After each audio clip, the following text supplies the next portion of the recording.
Welcome to Top-Down Analysis for Night. This is meant to be just a quick review about what we already talked about in class. Something that should come back to you if you were absent. This should help you get started, okay?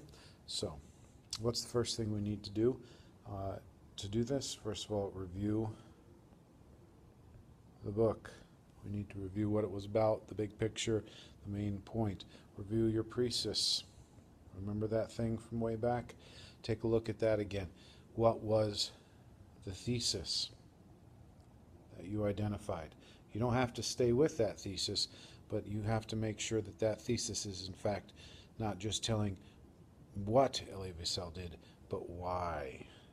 To what purpose did Elie Wiesel write Night? Yes, it was to show the atrocities of the Holocaust, but why did why show it? What was the purpose of showing it? For the gruesome detail, or was there something more?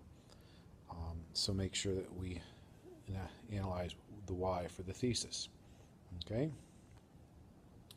Now, once you've identified your thesis, you would do well to break up the novel into segments, to see it as a whole, and then start breaking it up. There are a number of ways you can do that. We talked about some of the ways in class. I'm just going to include one here.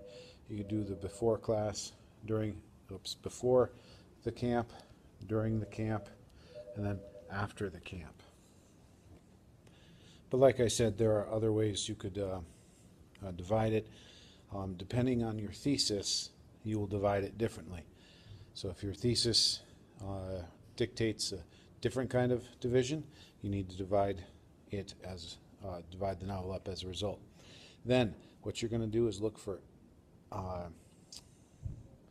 literary and rhetorical devices that fit into these categories, but they also support your thesis.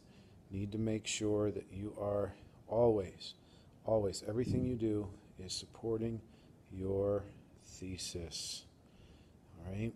If Elie Wiesel is trying to show the atrocities of the Holocaust so that it never happens again, and that's your thesis, then the examples that you bring up should show that he is emphasizing that, and he is reinforcing that, show that it shouldn't be happening, it should never happen again. All right? So that's kind of the idea. That's your overview. If you have any further questions, of course, take a look at my webpage, come see me, and all that kind of good stuff. Hopefully that helps.